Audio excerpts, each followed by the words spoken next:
नमस्कार, लोकमत भारत की खास पेशकश में आपका स्वागत है। मैं हेमंत शर्मा अभिवादन स्वीकार करें। भारतीय जनता पार्टी के केंद्रीय संगठन में राजस्थान के पूर्व प्रदेशाध्यक्ष और राज्यसभा सांसद डॉक्टर सतीश पूनिया का तेजी से बढ़ता राजनीतिक कद अब राष्ट्रीय राजनीति में स्पष्ट दिखाई देने लगा है। भाजपा अध्यक्ष नितिन नवीन ने 17 अगस्त को घोषित नई राष्ट्रीय टीम में पूनिया को राष्ट्रीय महामंत्री बनाया और इसके अगले ही दिन उन्हें पंजाब का प्रदेश प्रभारी नियुक्त कर दिया गया। लगातार 2 दिनों में मिली ये दोनों जिम्मेदारियां महज संगठनात्मक फेरबदल नहीं बल्कि 2027 के विधानसभा चुनाव को लेकर भाजपा की रणनीतिक प्राथमिकताओं का संकेत है। पूनिया के उभार को समझने के लिए हरियाणा का उदाहरण महत्वपूर्ण है। 2024 के लोकसभा चुनाव के दौरान उन्हें हरियाणा का चुनाव प्रभारी बनाया गया और बाद में विधानसभा चुनाव से पहले भी राज्य संगठन की कमान उनके हाथों में रही। उस समय भाजपा को किसान आंदोलन की पृष्ठभूमि, जाट राजनीति और सत्ता विरोधी माहौल जैसी चुनौतियों का सामना करना पड़ा।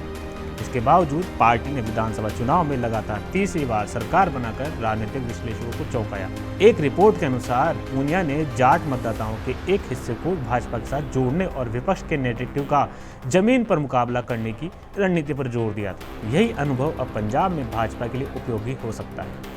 पंजाब हरियाणा से अलग राजनीतिक और सामाजिक संरचना वाला राज्य है, लेकिन दोनों ही राज्यों में कृषि, किसान, राजनीति और जाट समुदाय का प्रभाव महत्वपूर्ण है। पंजाब में भाजपा की सबसे बड़ी चुनौती यही रही है कि ग्रामीण और किसान वर्ग के बीच उसका आधार अपेक्षाकृत सीमित रहा है। कृषि कानूनों के विरोध के बाद यह दूरी और बढ़ गई है। ऐसे में किसान पृष्ठभूमि से आने वाले पूनिया को जिम्मेदारी देना सामाजिक संपर्क, राजनीतिक संवाद के लिहाज से सोचा समझा फैसला माना जा रहा है। हाल के महीनों में भाजपा ने पंजाब के किसानों तक पहुंच बनाने और कृषि संकट पर संवाद बढ़ाने की कोशिश भी की। इस नियुक्ति का दूसरा सबसे महत्वपूर्ण पहलू भाजपा की स्वतंत्र राजनीतिक पहचान बनाने की कोशिश है। भाजपा लंबे समय तक पंजाब में शिरोमणि अकाली दल की सहयोगी रही, लेकिन 2020 में कृषि कानूनों के मुद्दे पर गठबंधन टूट गया। 2027 के चुनाव को लेकर दोनों दलों के संभावित पुनर्गठबंधन की चर्चाएं जरूर चल रही है, लेकिन भाजपा सार्वजनिक रूप से सभी 117 सीटों पर अपने दम पर चुनाव लड़ने की तैयारी भी दिखा रही है। इसलिए पूनिया की भूमिका केवल गठबंधन प्रबंधन तक सीमित नहीं होगी, उन्हें भाजपा का स्वतंत्र संगठन और सामाजिक आधार मजबूत करने की चुनौती भी मिलेगी। पंजाब में भाजपा ने पहले ही सामाजिक समीकरण बदलने की दिशा में कदम उठाए हैं। मई 2026 में केवल सिंह ढिल्लों को प्रदेशाध्यक्ष बनाना, जिन्हें पार्टी ने पहला जाट सिख प्रदेशाध्यक्ष बनाया, इसी व्यापक रणनीति का हिस्सा माना गया। अब जाट पृष्ठभूमि में आने वाले पूनिया को राष्ट्रीय महामंत्री के साथ पंजाब का प्रभारी बनाना इस सामाजिक पहुंच को संगठनात्मक स्तर पर और मजबूत करने की कोशिश दिखाई देती है। हालांकि पंजाब की राजनीति में केवल जातीय समीकरण भाजपा के लिए पर्याप्त नहीं होंगे। किसान असंतोष, सिख पहचान, ग्रामीण शहरी विभाजन, आम आदमी पार्टी की सरकार, कांग्रेस की मौजूदगी और अकाली दल की वापसी की कोशिश, इन सभी मोर्चों पर पार्टी को संतुलित रणनीति बनानी होगी।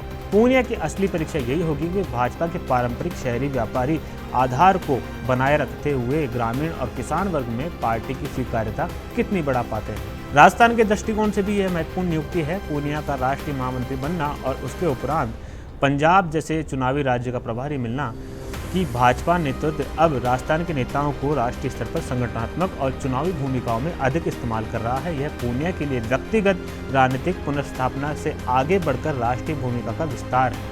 कुल मिलाकर पूनिया की पंजाब नियुक्ति को भाजपा के संगठन से चुनाव तक मॉडल के तहत देखा जाना चाहिए। हरियाणा में मिली सफलता ने उन्हें चुनाव प्रबंधन की विश्वसनीयता दी।